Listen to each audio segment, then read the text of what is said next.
Good evening, everybody. Thank you so much for being here, and welcome to the 2019 Hagey Lecture at the University of Waterloo. Our lecture this evening is entitled Living Indigenous Law in Canada. Those of you who may not know me, my name is Fearden Handelopper. I have the honor of being the president and vice chancellor of this great university.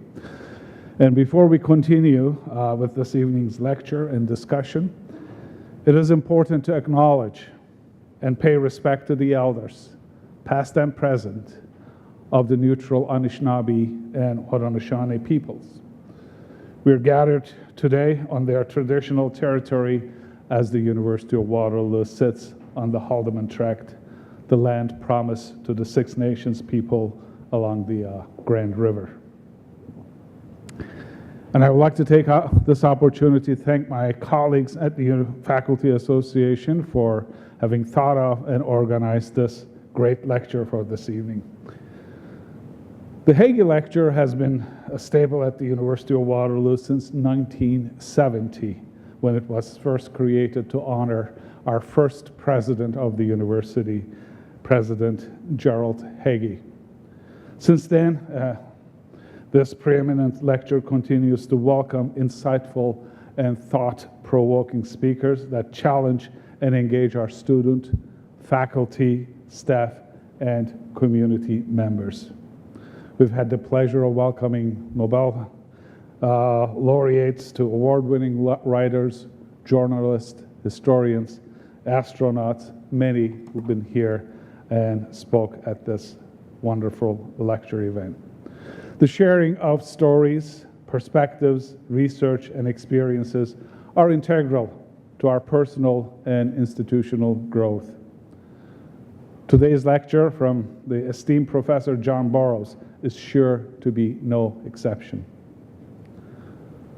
Should also point out that this lecture is very important and also very timely to the University of Waterloo and to all Canadians. Like many institutions in Canada, Waterloo is going through a journey of reflection and action around Indigenous initiatives since the Truth and Reconciliation Commission released its report and call to action in 2015. A significant part of this process is focused on creating an open dialogue and learning.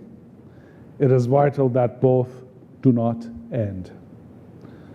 We can, altogether, create a different environment, an environment that recognizes and respects history, an environment that has a clear and unambiguous voice for Indigenous peoples. I believe this ongoing process at the university is essential if we are truly to be an open and understanding community where all students, faculty, and staff, regardless of background, feel welcome and represented and have the opportunity to thrive. I hope that today's lecture and discussion will inspire all of you to reflect, but also act in our continued reconciliation efforts as a community and as a country. Thank you so much again for being here. Your presence is important, your audience is important, but again, I thank you so much. I thank so much to our speaker for being here and looking forward to your speech, John. Thank you.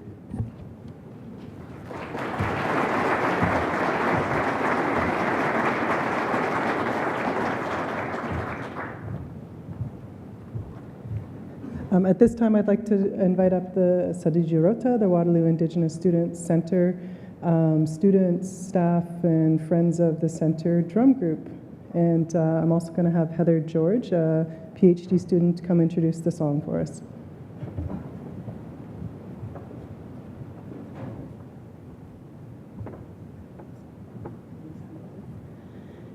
Sego Seguego, Ni Ungats Heather, Ganigahaga, Niwago Joden. Thank you for having us here today. We wanted to share this friendship song to welcome you, John. We're so very fortunate to have you here on our campus today and to hear your words of wisdom. And I think I can say on behalf of us that we're all just so excited.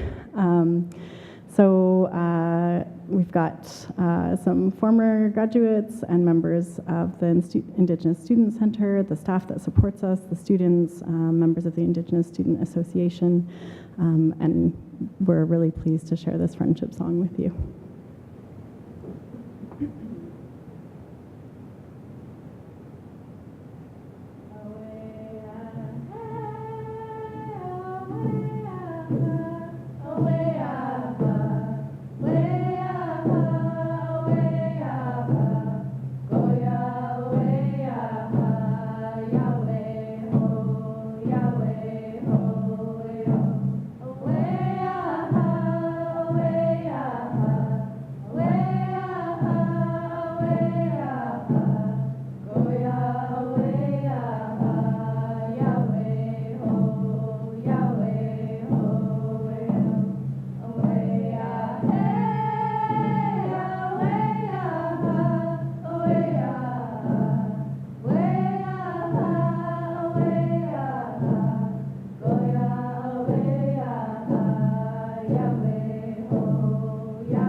Thank you.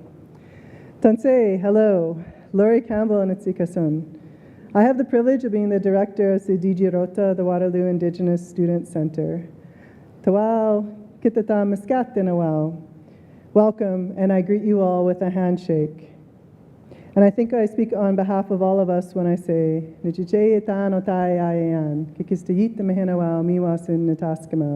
we are very happy to be here this evening and to hear the wise words that our special guest will share. Hello, I'm Shannon Day, the Vice President of the Faculty Association. This evening, we are delighted to welcome Professor John Burrows. Professor Burrows is Canada Research Chair in Indigenous Law at the University of Victoria and co-founder with Professor Val Napoleon of the world's first Indigenous Law degree program, the University of Victoria's Centre for Indigenous Law and Reconciliation. He teaches in the area of constitutional law, Indigenous law, and environmental law. His publications include Recovering Canada, The Resurgence of Indigenous Law, which won the Donald Smiley Award for the Best Book in Canadian Political Science, 2002. Canada's Indigenous Constitution, which was winner of the 2011 Canadian Law and Society Best Book Award, and Drawing Out Law, A Spirit's Guide, all from the University of Toronto Press. Professor Burrows is a recipient of the Aboriginal Achievement Award on Law and Justice, a Fellow of the Trudeau Foundation, and a Fellow of the Academy of Arts, Humanities and Sciences of Canada, Canada's highest academic honour. He is a 2012 recipient of the Indigenous Peoples Council from the Indigenous Bar Association for honour and integrity and service to Indigenous communities, and the 2017 Killam Prize winner in Social Sciences by the Canada Council for the Arts. Professor Burrows is Anishinaabe Ojibwe and a member of the Chippewa of the Nawash First Nation. In his 2014 Fragile Freedoms Lecture for CBC's Ideas, Professor Burrows movingly describes ways in which love can be incorporated into the law as an animating principle. In tonight's Hagey Lecture, he will tell us about living Indigenous law in Canada. Please join us in welcoming Professor John Burrows.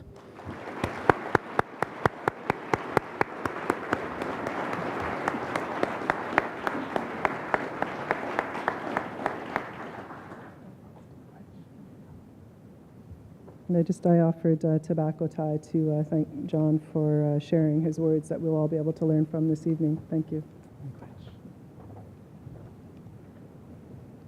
Buju Nidinaway Maganidok, Niji Anishinaabe Nich Marzig, Bangietago Ninata Anishinabem, Gugujitu Jishnamayan, Giganos Indigenous, Neashi Winigaming and Donjaba, Nigigan Dodem.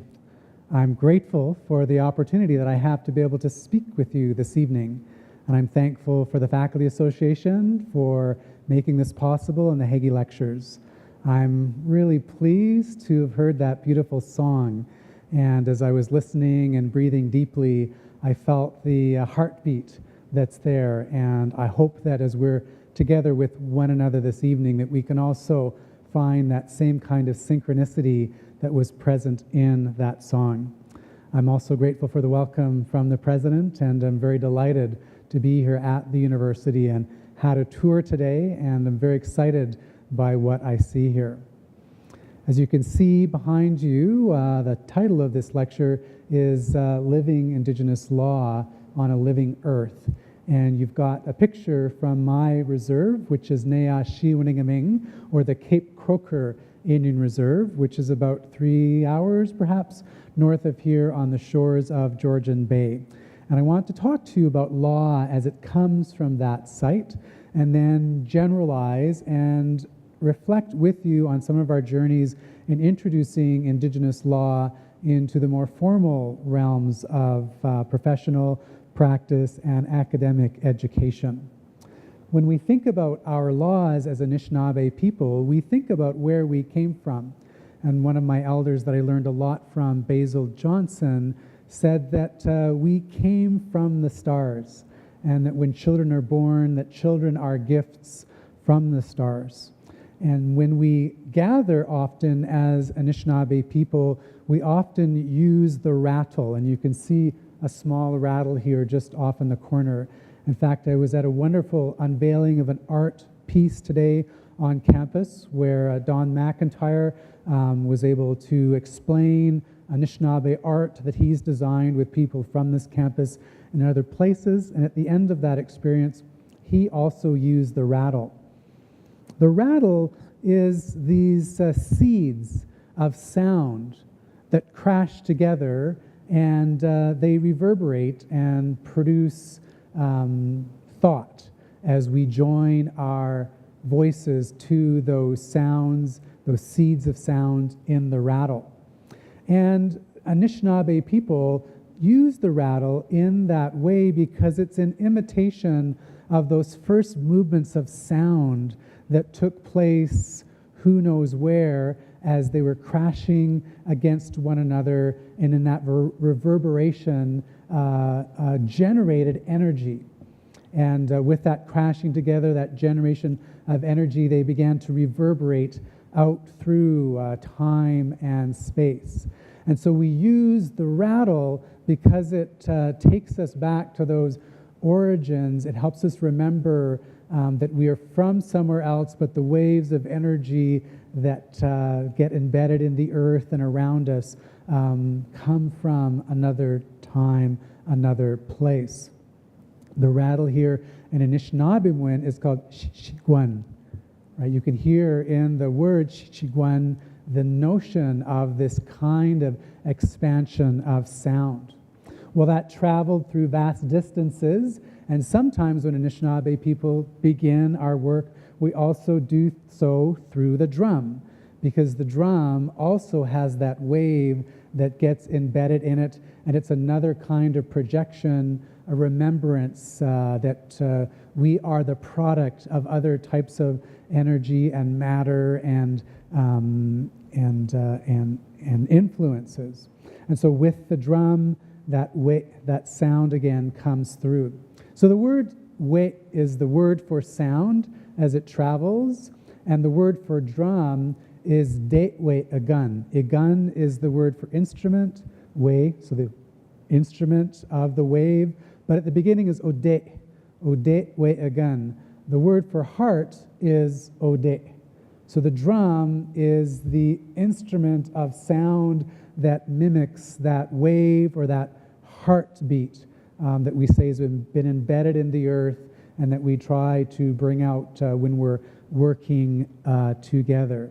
So with the rattle and with the drum, again, we're reminded that we need to organize ourselves in relationship to those prior influences, that energy that comes from around us, and we try to identify those patterns. And you heard a beautiful pattern in that song, and if you hear rattles, there's beautiful patterns in those rattles. And for us, this foreshadows the work of law, because the work of law is the work of patterning. It's trying to organize ourselves in a way that has some synchronicity, that is referencing those forces that come before us. So again, meetings are started with this to be able to bring out this idea of law. And when we have patterns in law, we have standards, principles, criteria, frameworks, measurements, authority, precedent for regulating our behavior and resolving our disputes. So when I talk to you about law this evening, that's what I'm talking about, are those patterns of sound that get organized into ways of regulating and resolving through standards, principles, criteria, measures, guideposts, authority, precedent, whatever the case may be. And one of the things that I'll emphasize is that law does not just come from parliaments or legislatures or courts or lawyers or judges or police officers. Law is something that's not just around us in the earth, but it's a very human activity as well. And so it's a diffuse activity, and it's something that we could all participate in if you think of law in its wider range. So here's the area that we're located in. I call this a landscape. The traditional territories of the Chippewa of the Saugeen are noted there. My great-great-grandfather entered into a treaty dealing with 1.5 million acres of land in this area, from Goderich over to Arthur and Collingwood and everything north of there. And this area, this Anishinaabe landscape, also finds place in Michigan and Wisconsin, Minnesota, North Dakota, Saskatchewan, Manitoba, Ontario, and over into Quebec. Anishinaabe people surround this broad area, and our language is a product of where these sounds have been embedded in the places that we now live. And so when we try to revitalize our law or see its resurgence, we're very much looking to these sounds, the sounds of the rattle, the drum, the sounds in our language that are part of this area of the world. One of our words for law is chinakonage. Chi is our word for great. Nakonage is a guided way of making decisions. So in one way of thinking about Anishinaabe law, we would really categorize it as that idea of being guided through decision making. Another way that we describe our law is kinwage awewin. Kinwage means a long time pattern of doing something. And so you might have heard of customary law. As you are in a customary legal system, there's incentives for acting certain ways. And if you act in accordance with those incentives, you find yourself sharing the beauty and the benefits of the community. And if you act outside of those incentives, you might not get access to what is the kind of the goods, socially speaking, of what the earth and the community has to offer. So we don't look at law just as a great guided way of decision making, but we also see it something that comes from a long time ago. When I introduced myself, not only did I say that I'm from Neashi Winigaming in Donjaba, the Cape Croker Indian Reserve, I also said I'm Nagig in Dodam, which is my clan is the Otter clan. And so in this clan are many teachings about what my responsibilities are to members of my family, members of my community in that area that again have law attached to them through those patterns. One of the ways that we often talk about the methodology of law is with this word akinomagewin. The word for earth is akih, and no mage is to point towards and take direction from. So our legal methodology is akinomagewin, which is to point towards the earth and take direction from the earth. And I have a little example here with this word abawa. Abawa, that weather phenomena happens around this time of year. It's been a long winter. We've seen lots of snow and ice. Things have been frozen and locked up. And this idea of abawa is that there begins to be a thaw, a loosening, a warming trend. Things flow easier, and it's easier to travel in that period. This thaw, warming trend, loosening up is this notion of abawa. That's the weather phenomena when it gets a little bit warmer than it is today. But you know what also happens at this time is when the warm and the cold air masses mingle together, as we're getting this warming trend, is we get mists that rise across the earth as these weather patterns come together. And so it's often very difficult to see when you're traveling at this time of year when you get both the freezing and the thawing occurring. So that's this pattern of weather. But to give you an example of the analogies that we then draw to human behavior, our word for forgiveness is abawa waindum. Aindum is the process that happens in your mind. So what is forgiveness? It's a warming trend, a thaw. Things start to loosen up between you. Things might start to flow. Maybe it's a bit easier to travel back and forth in your relationships. That is an aspect of forgiveness.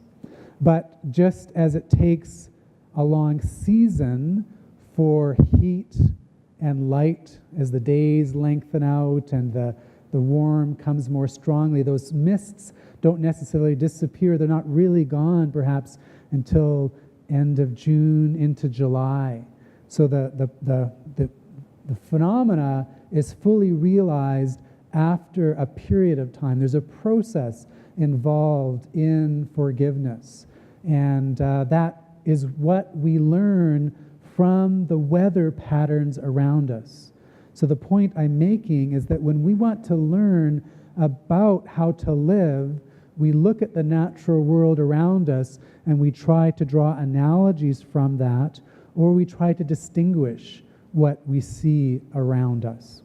This way of understanding law requires a literacy that's not often taught in law schools and maybe even not often taught in universities, which is to see through stories and language and observation and custom and old-time ways of being how you would read the earth, or how you might listen to or understand these phenomena that surround us. And this kind of literacy, this kind of legal practice, means that law then is literally written on the earth. It's something that's spread across the heavens or found in the waves on the water or through the behavior of the animals that you see around you. And this is often why Anishinaabe and others want to protect their territory, because we appreciate its beauty in its own place.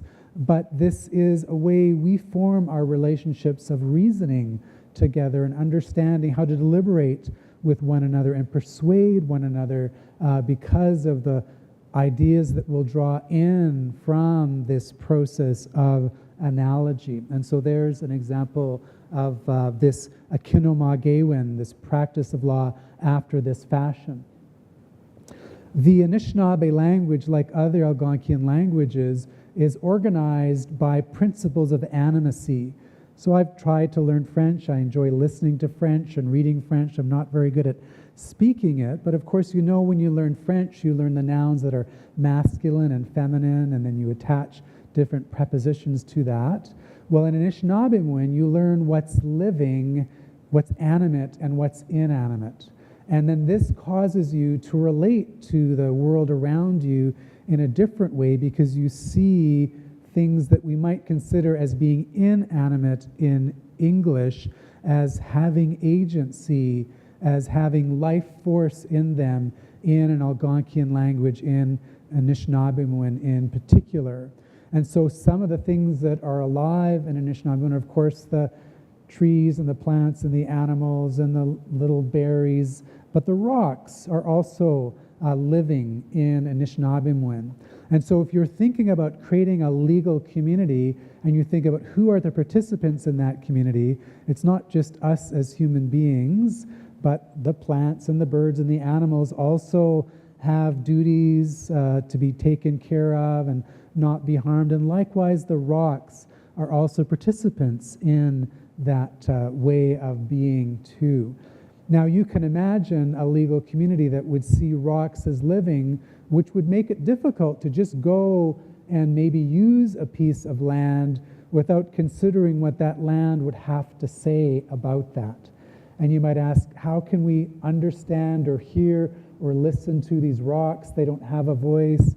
What do you mean that they can be animate and agents in this regard? Well, part of it comes through our language as we identify the aspects of animacy that are found linguistically speaking. Some of it comes from the stories that are part of those landscapes that surround us. Some of it comes from the observation that we've gained through long periods of time, seeing what the personality of a particular river or mountain or valley might be. And so kind of through a scientific observation, understanding what works in that place and what might not work in that place. But because rocks are living, and because you have to listen and, as it were, understand what's coming from that place, that means you can't just put these rocks to your own use. To do so would be to violate their agency. And if we were to do that with other human beings, if we would try to put another human being to our use, we would find that offensive. We would talk about that as being slavery or undermining the dignity of that human being that's not being considered in the things that you're doing with that person. So it is with the rocks in that regard. So when my great-great-grandfather entered into that treaty dealing with the 1.5 million acres of land, they used a pipe, a rock, and they put a pipe stem, a stick into that rock, and then they used the plants and they inhaled the breath of life to share and to talk about what they were going to do, how they were going to relate to one another in these places that others wanted to come and enjoy with us in what is now Southern Ontario. And in that process, people like my great-great-grandfather invited the settlers to come and live in accordance with our laws and try to understand through those laws ways that we could appreciate the animacy of the earth, the living nature of the earth, and understand through the language some of those ways we could kinomage and take guidance in that place. Anishinaabe also is organized through verbs. So 80% of our language is verb-oriented.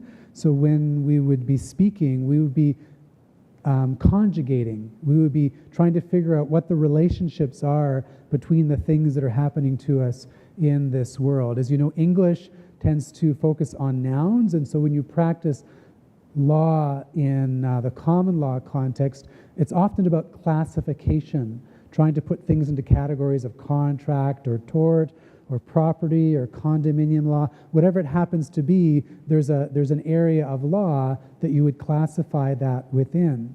Well, when you're practicing Anishinaabe law, it's not so much about classification as it is about conjugation. It's trying to think about the relationship between things. And this illustration on the slide before me just gives an example of this in one of our longest words, which is our word for blueberry pie. And it's Chigiatu Wemana Goshimana Bashkimana Sagari Bito Shijigani Jebwag Bekani Bakwajagan. And it's not so much the object of the blueberry pie. It's Chigiate, which is the old-time Chigiate Wematagoshi, the old-time stick waver.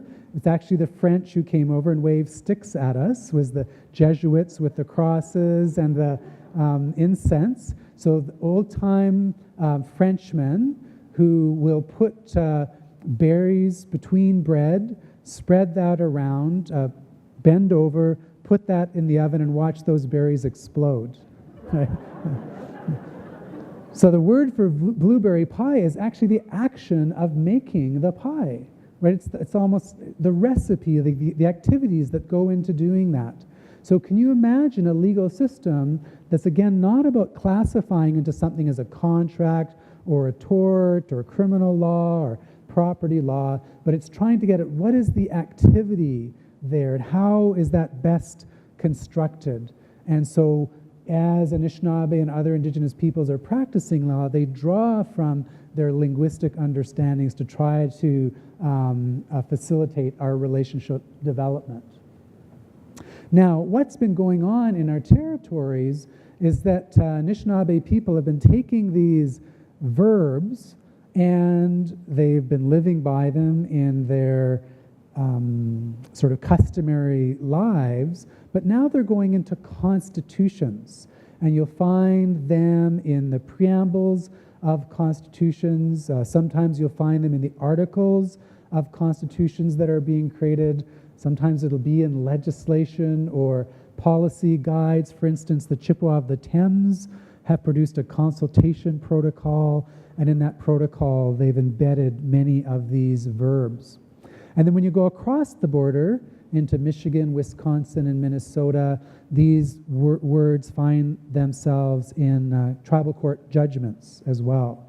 So in that context, they can be tools for reasoning when engaged in dispute resolution also. But what does this mean? What are these words and how might they influence our lives? I'm going to talk about the first one, Zigidawin, which means love, but we also have Dubwewin, which is truth, Nibwakawan, which is wisdom, Manajidawin, which is respect, Zungadewin, which is courage, Gwakwadizawin, honesty, and then Daba Dane Dizawin, which is humility. Imagine taking those 7, what we call grandmother and grandfather teachings, as your laws. This is how people have correlated and are trying to correlate their patterns of behavior, how to bring themselves into synchronicity in the way that we heard from in the drum this evening. These are broad words and they're high aspirations. And again, some people might wonder how such things can be made into law. But I want to remind us that we do the same thing in Canadian law. We just have a different choice of broad and high words. Things like peace, order, and good government, or life, and liberty, and security, or equality, or freedom of association, or religion, right? These are very vague, very ambiguous, but it's partially because of the high nature of those words that we want to strive to live in accordance with them, even if we never quite get there. They set the tone for the way we want to be able to proceed. I'm going to talk about Zagin in a second, Zagidawin, but I just want to just show you the morphemes here. This word for truth is Dabe. Dabe is a measure. You've already heard the word for way, which is sound. So Debwewin is a measure of sound. So when I speak the truth, I can speak that measure that I know about. And so that's that sense that's involved in the promulgation of that word. Or looking down at number 5 there, Zung Adewin. You've already heard the word day in the connection with the drum. Day, way again, the drum is the heart wave instrument. A Zung Adewin, Zung means strength, day is heart. So to be courageous is like the French, cour, right? To have a strong heart in that instance. Or the word number 7 there for humility, the ba dain dizuin. That's to lower yourself, to realize that there are much greater things that are around you in the world. And so linguistically, we can pull out meaning from these phrases, but again, it goes further because people start to try to embed that in their stories. Here's an example of a constitution. This is the Anjouanong First Nation Constitution Preamble from the Chippewa, the Sarnia Reservation. And I'll just try to read a little bit, if I can look over my shoulder here. Ningudwe wan gizid Anishinaabe, one Anishinaabe family. Debanjagade Gisan, Anishinaabe, a king gibitagwan gadene manidu wadazuin. Creator placed the Anishinaabe on the earth along with the gift of spirituality. Shkode, nibit, ake, noden, gibit the go dusunun, we nagan the wain damang mampi shkamikong. Here on Mother Earth, there were gifts given to the Anishinaabe to look after fire, water, earth, and wind. Debanjagade, Giminan, Gechwa, Wayne, Dagog, Anishinaabe, Wa Nagjanin, Ninda Nijwa Swikinumadwinan. The Creator also gave the Anishinaabe 7 sacred gifts to guide them. They are, this is the words I've just been giving, Zagidawin, Debwewin, Manain Demuin, Nabuakawan, Daban Dain Dizuin, Guakwadizuin, Minwa Akadewin. Love, truth, respect, wisdom, humility, honesty, and bravery. Debain Jagade, Kimigana, Debana, Nagan Dwayne. Creator gave us sovereignty to govern ourselves. We respect and honor the past, the present, and the future. Right? Constitutionally speaking, this is what the Chippewa, the Sarnia are doing to organize their societies, drawing from their older ways and trying to make them contemporary in a present context. So here's the example that I want to give that I actually referenced in that CBC Ideas lecture that was talked about earlier. This is, of course, the Saugeen River. It comes out at its mouth in the area of Southampton, but you can see on the map behind me that it drains, hundreds and hundreds of thousands of acres of land. And what happens at this mouth, you see it's all dammed up here now with navigational aids, breakwaters and lighthouses. But if you would have gone to the Saugeen River, say 150 years ago, it would have been the places of the greatest gathering of life that you would find as you go up the shores of Georgian Bay there. Why? Because it would be delivering, the Saugeen River would be delivering all these nutrients, collecting them off the land, delivering them into a defined channel at that mouth. And when you get that rich kind of nutrients there, you get all these microbes that are in the water, and with those microbes you get all these insects that feast and live on that bacterial and organic life. And with the insects there, you get all the fish that come and start to try to feast on them. So you get a great abundance of fish life in the area. Then along comes the birds to feast on those little fish, and birds in great numbers use these places as flyways and settle and have their young in the grasses that are there because there's so many plants that are at these river mouths. And with all of these insects and fish and birds and plants, and then you get animals that come along. You have them in great abundance at that site. And then, of course, with all that life, along come the Anishinaabe and they make this one of the centerpieces in their annual round as they have villages at the mouths of all these rivers. That's the word for zogging. You've heard it in other contexts, Mitchazaga, so the great river mouth. Mississauga has that other area as the river credit delivers all that to its mouth as well. So this is zogging, it's this river mouth. But what's interesting about that is it's also related to that first teaching there, Zigidawin. This notion of zogging is related to this idea of love. This is my great-grandfather, Charles Giganos Jones, the most prominent feature in my mother's life as a young person. He was the most loving male figure that she had in her life. What's the significance or what's the connection? Well, if you want to learn about love, you observe what happens at a river mouth. And what happens there is that, again, you collect all of this nutrients and you deliver it through your life in a defined way to be able to have an abundance of sustenance that surrounds you so that people can live in different ways with all of that kind of richness that might be around you if you're living a loving type of a life. And so to practice constitutional law as Anishinaabe people, we'd say, what would the river teach us about love? And then how, again, might we analogize from that river mouth to human behavior?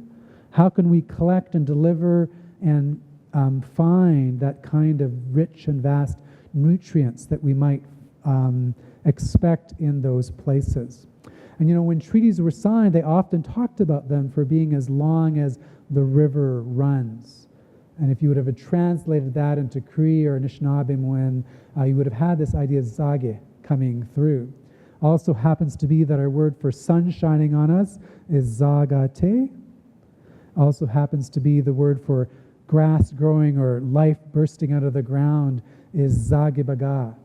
So zagin, zagate, zagibaga, this idea of rivers flowing and sun shining and grass growing is often in that treaty language. As long as the rivers flow, the grass grows and the sun shines. It's not just a poetic way of looking at the world. It's also it's a kinomage when it's pointing us to the natural world around us, saying these are the ways that we need to live, and this is the invitation that we give to people when they come and live as treaty people, to be loving people like the rivers, like the sun, like the grass. And if you think about the power of the grass and the sun, there would be other analogies that you would begin to draw from that. So where does this fit into Canadian law? Well, in 1982, we had an amendment to the Constitution. Section 35(1) of the Constitution says the existing Aboriginal and treaty rights of the Aboriginal peoples of Canada are hereby recognized and affirmed. And the court said when we define Aboriginal and treaty rights, we have to do so on an intersocietal basis. The court said the purpose of Section 35(1) is reconciliation. That is, our Constitution in Canada, as it deals with Aboriginal and treaty rights, is an attempt to take the common law by way of analogy and apply it into our lives. But the common law is not determinative because it's interacted with Indigenous legal traditions in coming to these places. So you look to Indigenous law by way of analogy in that place, but it's not determinative either, right? Both of these streams flow together, and then you intermix and you mingle in this intersocietal way to try to reconcile the Indigenous legal traditions with the common law legal traditions. And in a case called Vanderpeet from the Supreme Court in 1996, the court said that a morally and politically defensible conception of Aboriginal rights will incorporate both legal perspectives. So that means that when you practice constitutional law in Canada in this field, you have to reconcile both Indigenous peoples' laws and the federal and provincial laws in these territories. This means that our Constitution is Indigenous in a couple of ways. That is, there's an Indigenous Constitution that is Anishinaabe and Haudenosaunee, Cree, Salish, Blackfoot, Mi'kmaq, etc., that has its own integrity to it.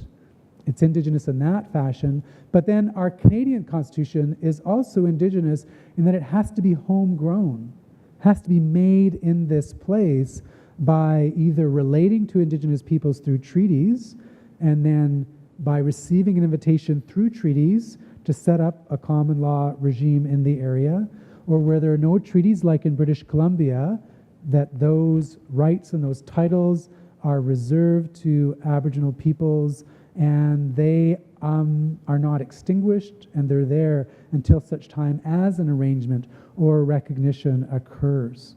So these principles, these practices that I'm telling you about Anishinaabe law, they make some sense in our Anishinaabe communities, although like all law, we'll have disagreements around our law. Law doesn't just come through consensus, it also comes because we have disagreements, and then we need processes to work through those disagreements. And just like in the common law, right, we have majority opinions and dissenting opinions, or in Parliament you'll have a majority party and then you'll have minority parties, right? People will see things a little bit of a different way, and that's the case in Indigenous legal traditions as well.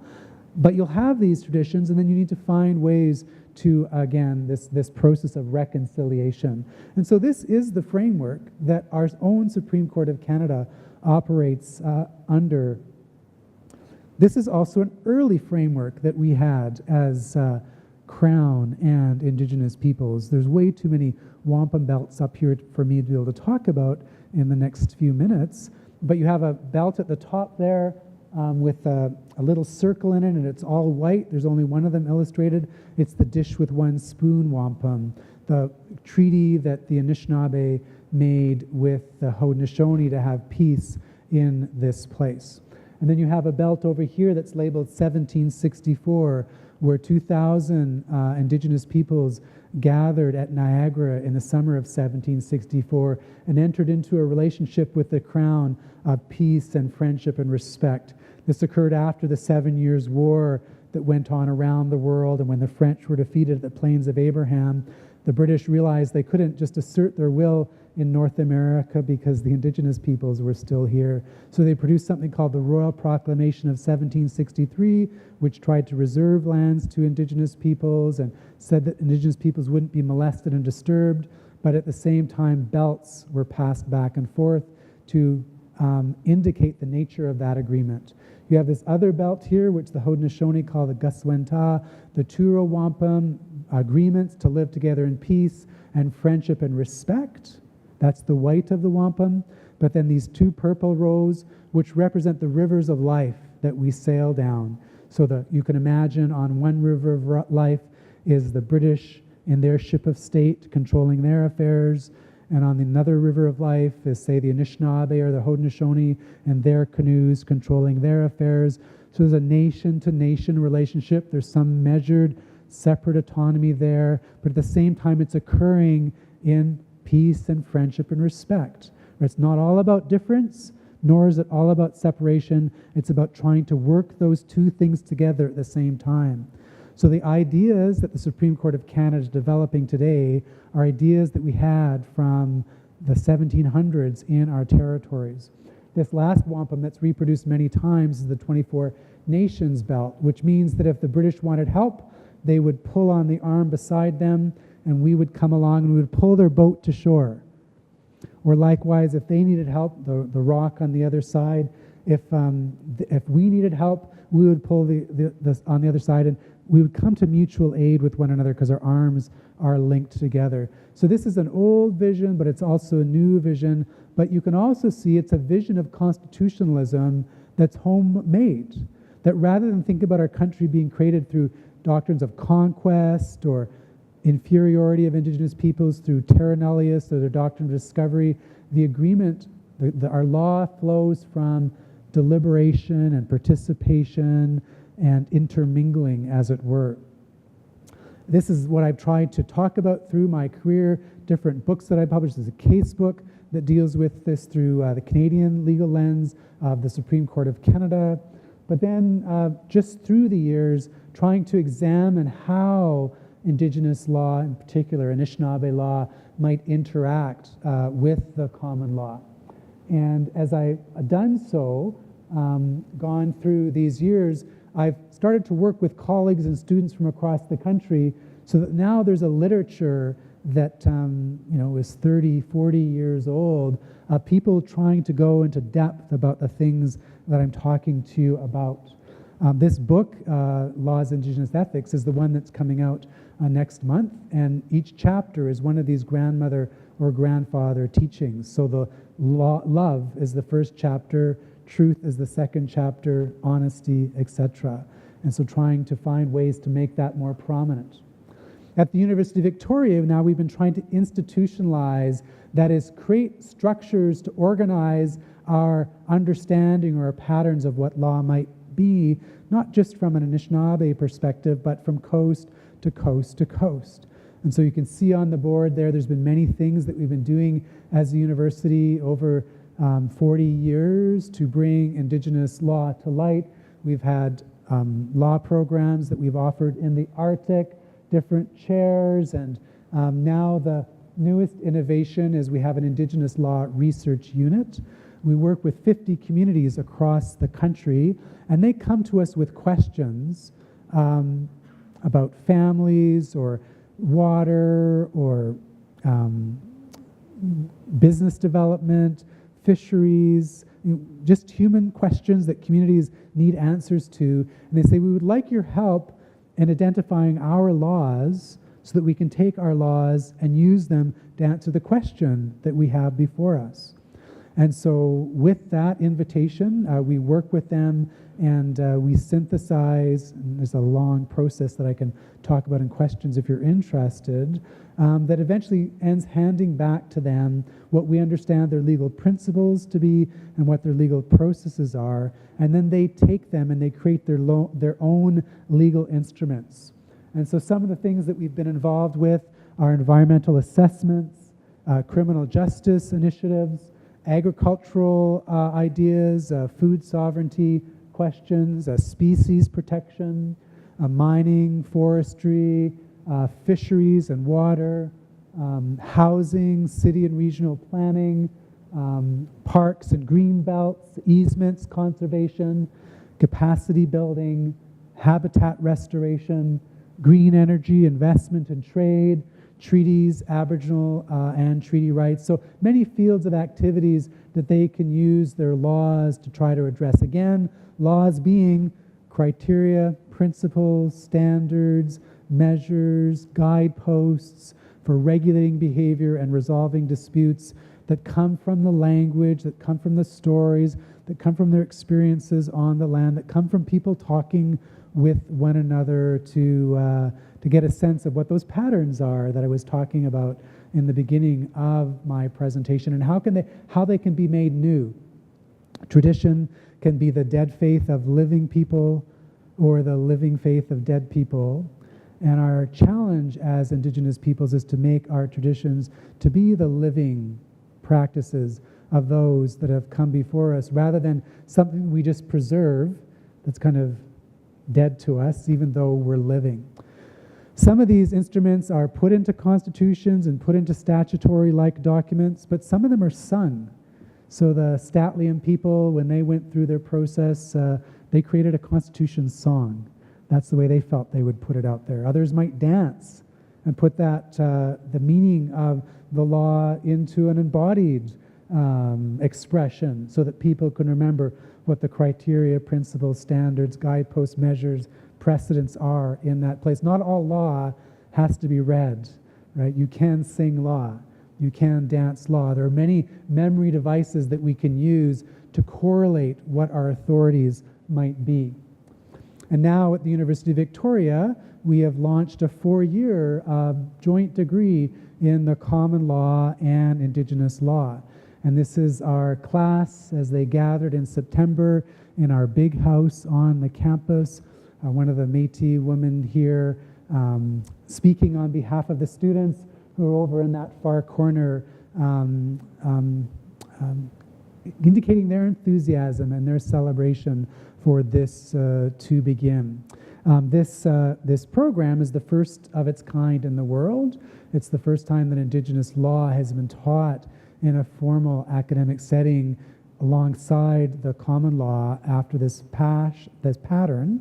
And so it's a 4-year degree, and at the end, students get enough common law that they can go an article and eventually sit the bar and be called to practice. But at the same time, all along their way, they're learning from Indigenous legal traditions.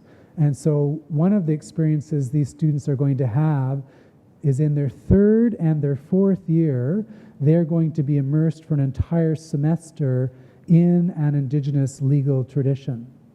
So we piloted one of those this fall in the Wasanich communities just north of Victoria, and the students spent 3 months, actually close to 4 months, working with law keepers on the land, on the waters, on the islands, on the beaches, on the mountains, dealing with Parks Canada issues, child and family services. 2 of the students made a grade 11 law curriculum for the immersion school. That's going to be a Wasanich law curriculum. Right now, the students are taking criminal law and constitutional law, property, but these students actually got to do Wasanich law so that in future years, these kids in the high school will be learning Wasanich law. So these field courses have them on a month on the land, then 7 weeks working in projects with law keepers in that area, and then coming back and reporting to one another, learning vicariously from what their colleagues were involved in during that period. I've also been doing this in this territory with students from different law schools, but not for entire semesters, but I take students up to Cape Croker. And so, 1 week we'll have University of Toronto students come, and the next week it'll be Osgoode, and the following week it'll be McGill, or we take Western law students to Chippewa of the Thames, or Windsor law students to Walpole Island. So they get a land-based learning experience. So these students will get 8 months of that as part of their joint degree. But the other innovation is that their first year courses are taught trans-systemically or intersocietally. And so I'm teaching constitutional law, so the students are getting federalism, Charter of Rights and Freedoms, Aboriginal and treaty rights, but every single day they're also learning Anishinaabe constitutionalism. And we've been doing that since the beginning of September. And last Thursday before I came out, we were doing Section 7 of the Charter, life, liberty, and security. So we looked at the Morgentaler case dealing with abortion, one class. And then we looked at the Carter case dealing with medical assistance in dying, right? Those cases dealing with life, liberty, and security in Canadian law. But then we look at Anishinaabe law of life, liberty, and security. We consider ideas of Pamatsuin and Debain Ndizuin and Gunawain Jagawin, and try to talk about where those comparisons or those contrasts might be. But they leave my class, then they go into a Cree law class with a Cree professor who does criminal law, and they take that trans-systemically. And they go to another class and they learn Gitsan law alongside property law and how that works trans-systemically. So the students in their first year classes get that kind of difference, and then in the upper years they get those field courses.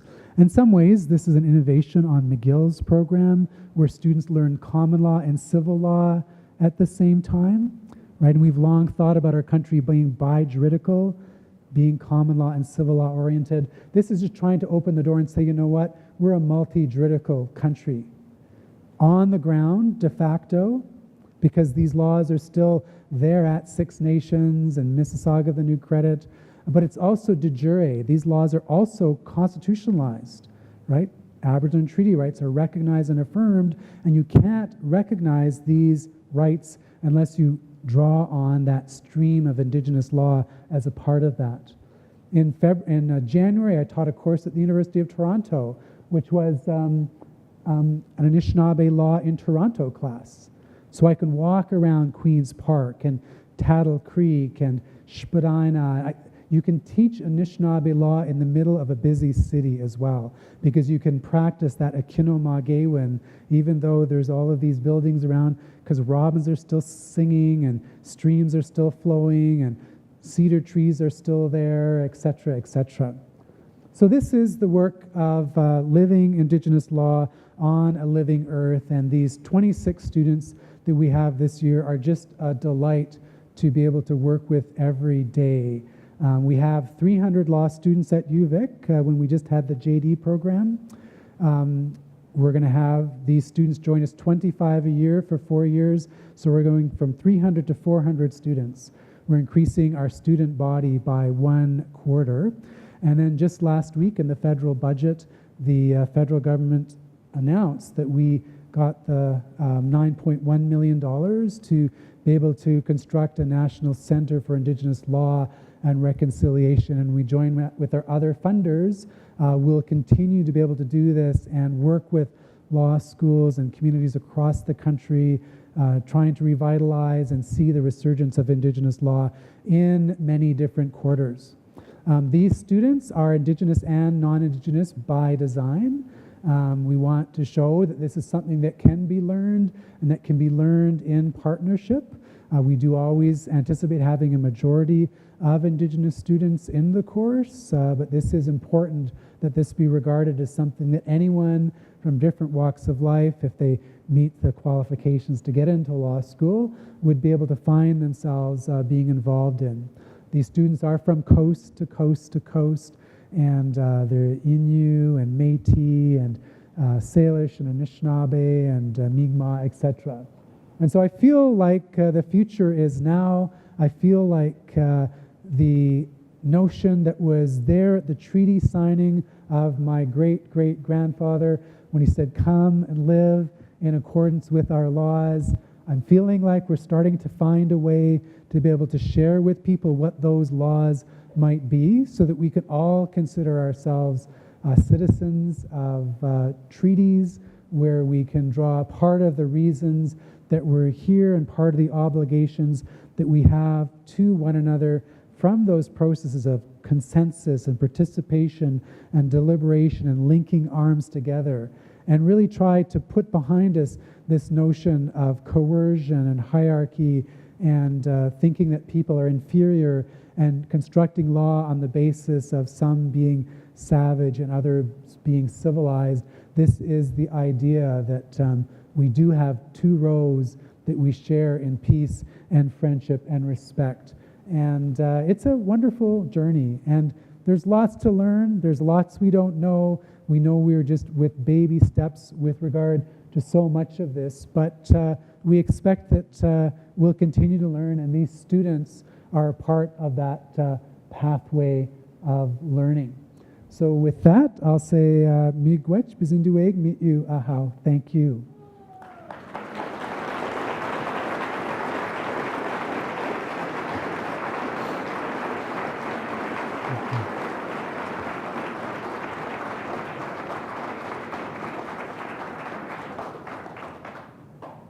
Thank you.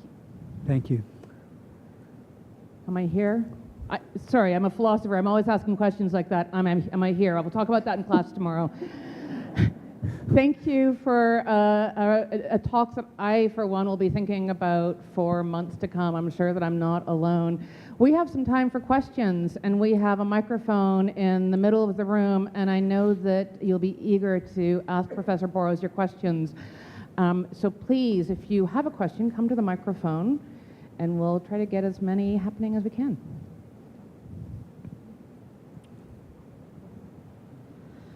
I'm Indigenous. Both my parents are Indigenous, and I have a hard time knowing where I fit in my own land.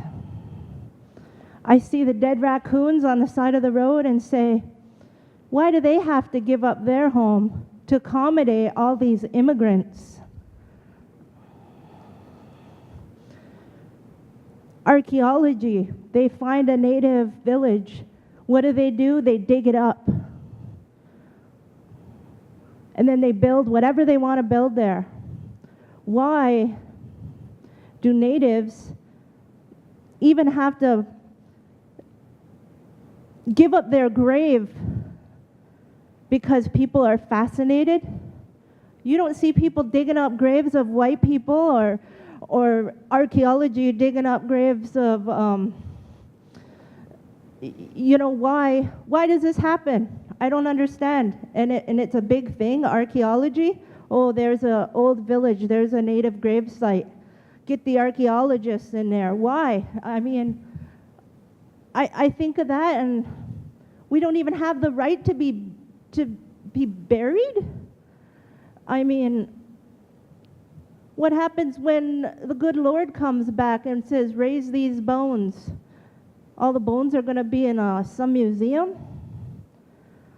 I get confused because here I am, completely sober, never got into drugs, never got into alcohol, and I don't know where I belong.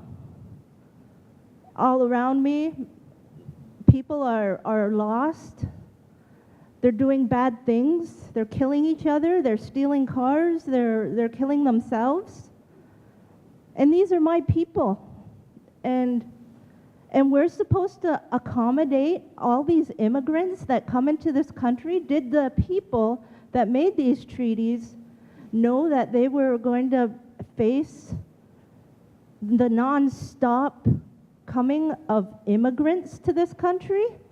I mean, I look at the internet and I see plastic bottles that Canada pays other countries to take. And you people are proud to be Canadians?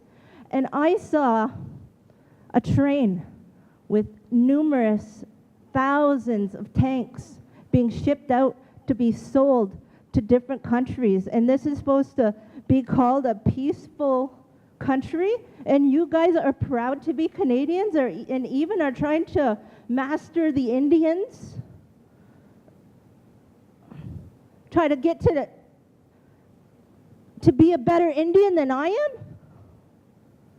I find it very upsetting, mister. I don't know whose side you were on. I never heard you mention the first body of law at all. And then when I say the first body of law, I'm talking about the trees. I'm talking about the raccoons, the coyotes. You guys, you get a problem with a coyote pack and you say kill them? They don't belong here? We belong here. I feel like I'm that coyote pack. I feel like I'm that dead raccoon on the side of the road, giving up our home to accommodate these immigrants that just want to buy bottles of pop and bottles of water and say, Canada is so awesome. I'm not happy. Dis-ease, you know what that means? Dis-ease. I am not at ease in my mind or body or my soul or my heart. I mean, all these women that are going missing, they're damn poor. They got nothing. Someone flashes them money and says, want a party. They get into a car and end up getting snuffed out. And that wouldn't happen if we would have the right to our inheritance, which is our land, this first body of law that's supposed to... Did God intend for everyone to just live off the Indian and take over on what belongs to them? Thank you very much. Professor Burrows.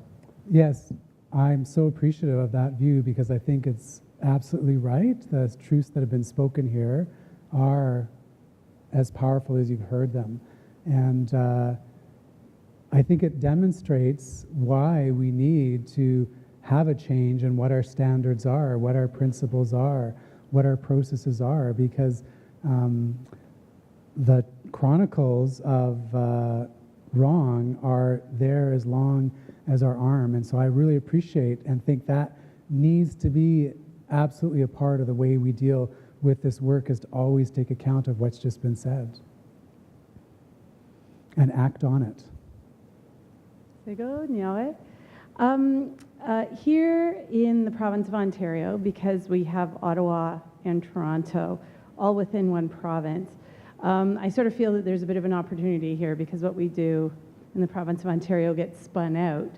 But one of the things that I see is that policing standards that originate here, that I recognize as being particularly originating from Oxford County, Ontario, that they're being spun out. And one of the key misunderstandings and a hinge point seems to be that law enforcement, whether they be private security or OPP or RCMP or even military, and sometimes.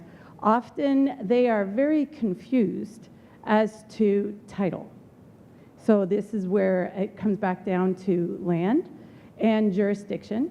And, you know, to make a kind of a complex thing a little simpler, privatization, particularly for the land registry database for the province of Ontario, that has evidence of who the lawful title holder is. And so I see, oh, treaties could be, we could integrate that and have this understanding. And I was just sort of wondering if you were familiar with the New Zealand model, where you split title. So there's bricks and mortar, but then there's title, and then there's different governance that applies. And do you think that we could try that here in Ontario? Because everything's digitized now. And then also integrate that into curriculum in the police college in Aylmer, where new recruits get hired, trained specifically, so they just don't go out and then get waved either something on their device that is supposed to be a legitimate title, which could be counterfeit. It could be anybody basically with a scanner. And Photoshop these days can create a title document that's going to fool most law enforcement officers, so that the lawful title holders, those who are trying to uphold the law, are being arrested, held on bail, and this sort of sets up a cycle where people can't back out of it easily. So, like, knowing what you know now, in using technology and these teachings, is there a possibility that we can integrate some of this into the Aylmer Police College curriculum, so that they know about the treaties, about the community they're going to be serving and protecting, ostensibly? Sure. So 2 points I'd like to make in regard to that comment. One, we're asking about what are the sources of law, and that's what the last speaker was also having us consider.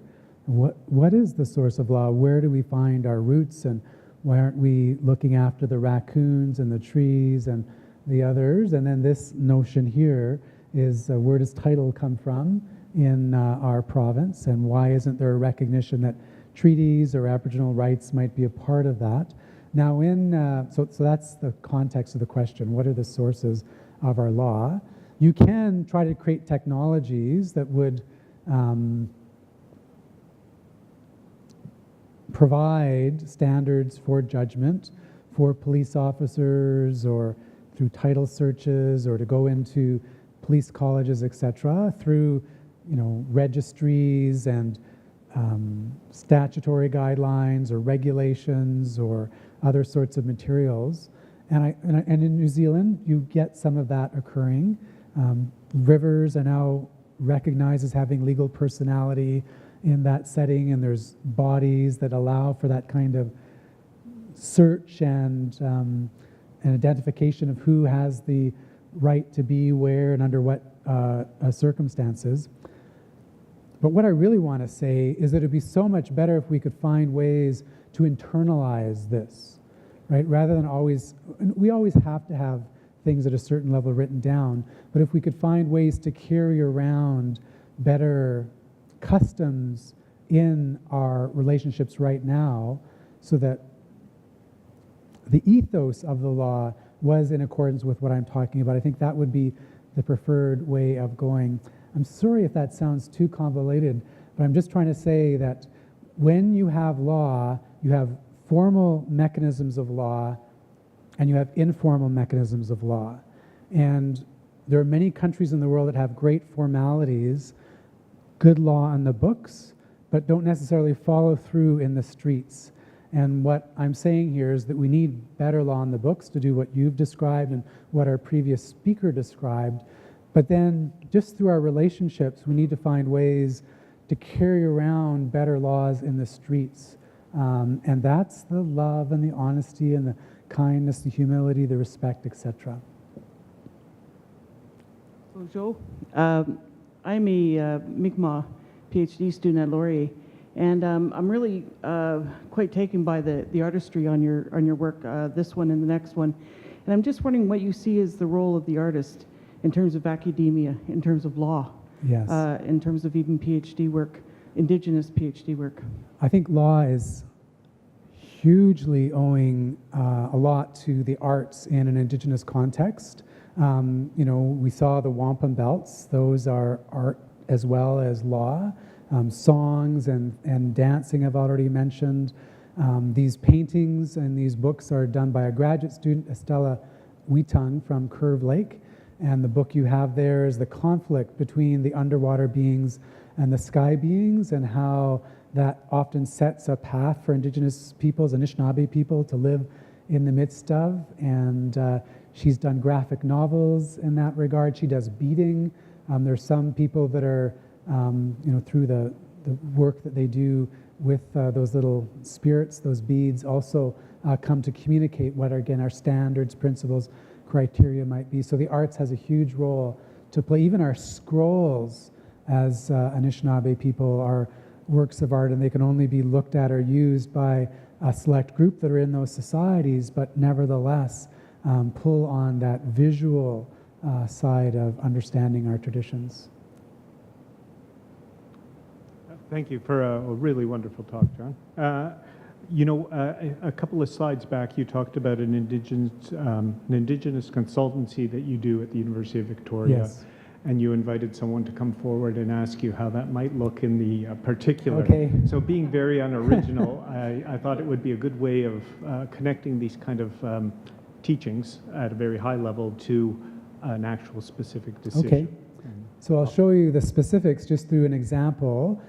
Community will come to us with a question, and they will enter into an agreement about what their work will be. And so we usually, with that question, say it's a question about child welfare and maybe children being taken from their parents. We'll look through the publicly available sources of stories that will give us information about children in that setting. And we will, and we'll look at story by story and say, what are the facts of that story? What's the issue in that story? What was the decision that answered that issue?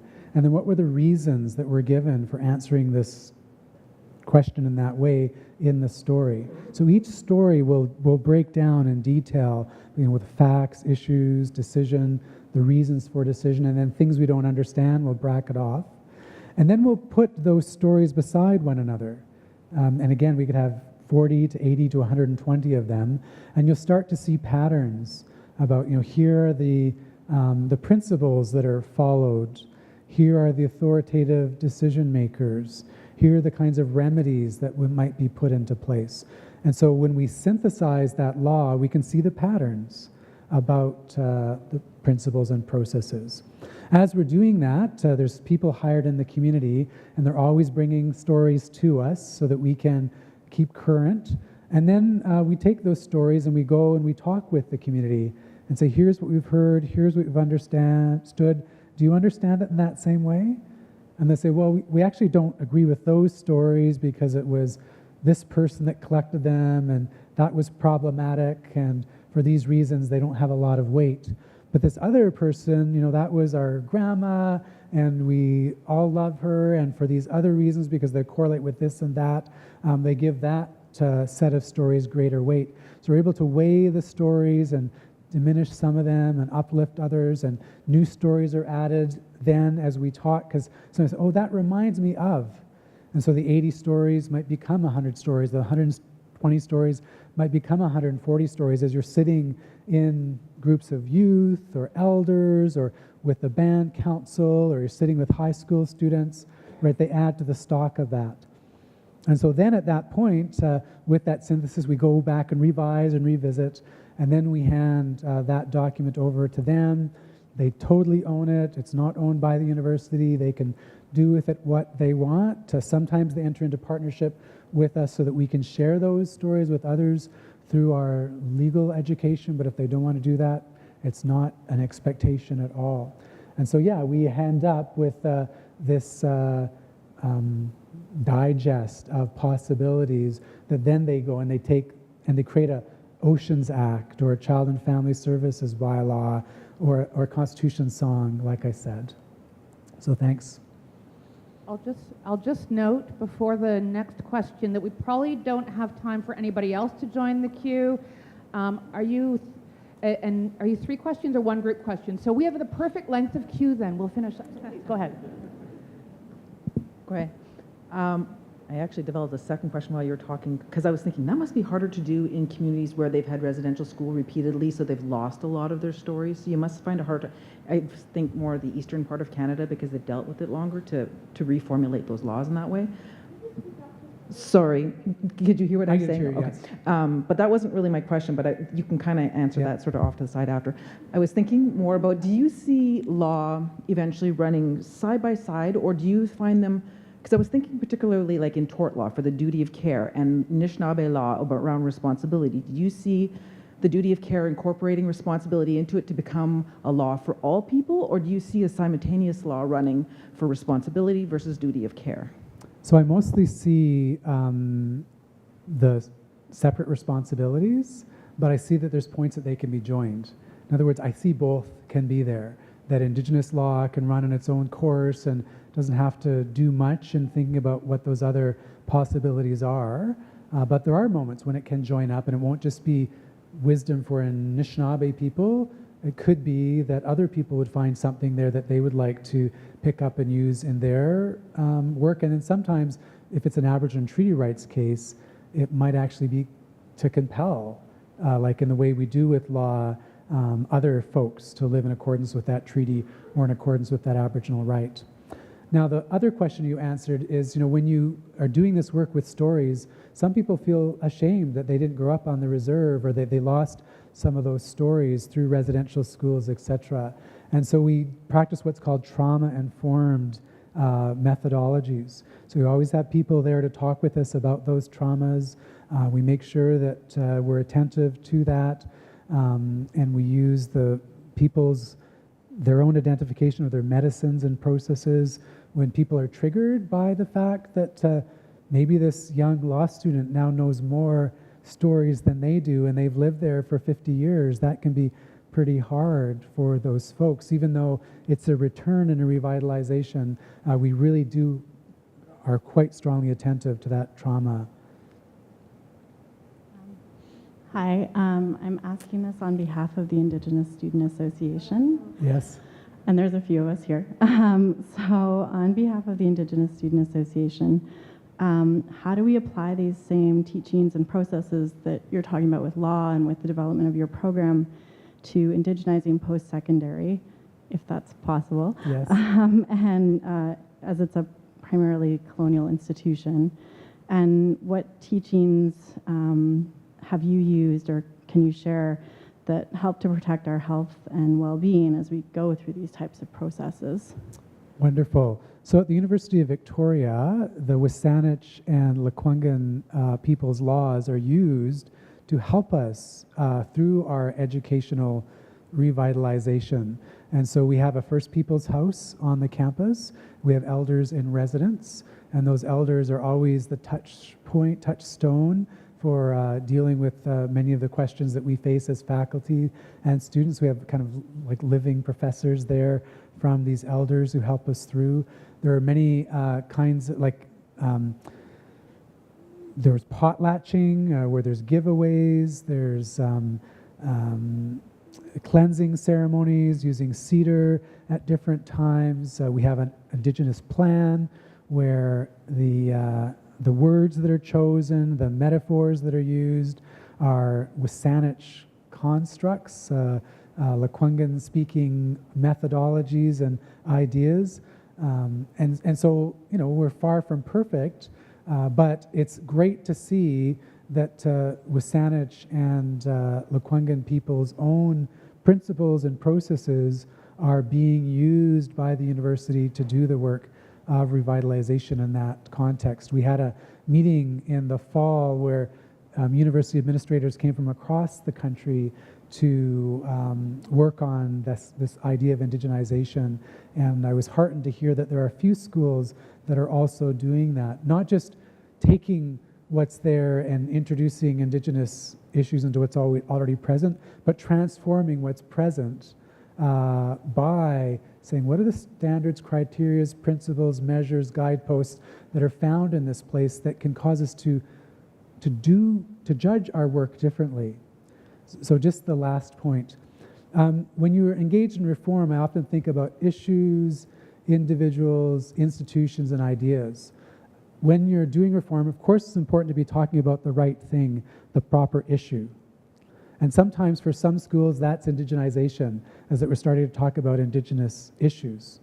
But then you could add individuals to that. You could hire some people who are Indigenous or have familiarity with Indigenous issues to get there and start to introduce a new way of being. And then you could say, well, maybe institutionally we need a new set of structures, a First Peoples House, an Elders Council, a faculty, Indigenous council, etc. And so then you start to move things a little bit further along. But if you judge those three things, the issues, the individuals, and the institutions by the same old, you end up falling back into the status quo. So that's the fourth I. You need to start judging these things by the ideas from these people that are coming with these new issues in this institutional setting, bringing their skills to bear.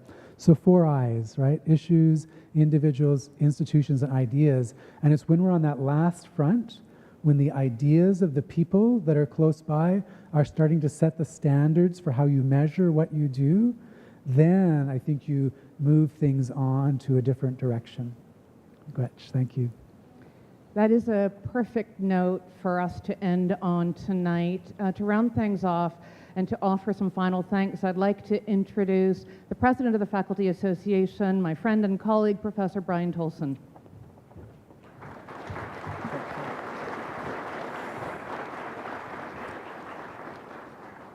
I knew I'd forget that. Good evening, everyone. Time to thank some people for tonight.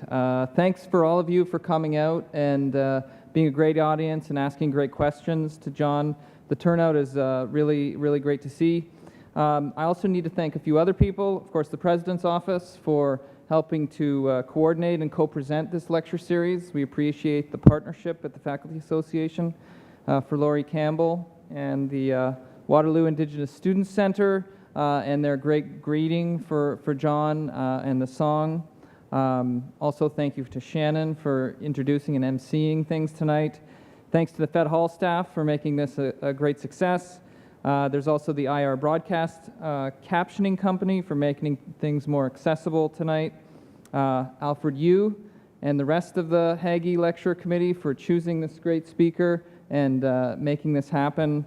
I also do want to thank Gordy Diaz and Susan Roy for arranging some of the other events that has been done for John this visit, making it more enjoyable for him.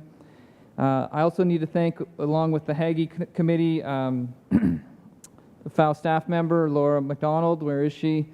She put together all the brains and the organization behind this event, so thank you for your great work, Laura. And of course, our guest of honor tonight, on behalf of everyone here, I want to thank sincerely John for his wonderful talk and intro to Indigenous law.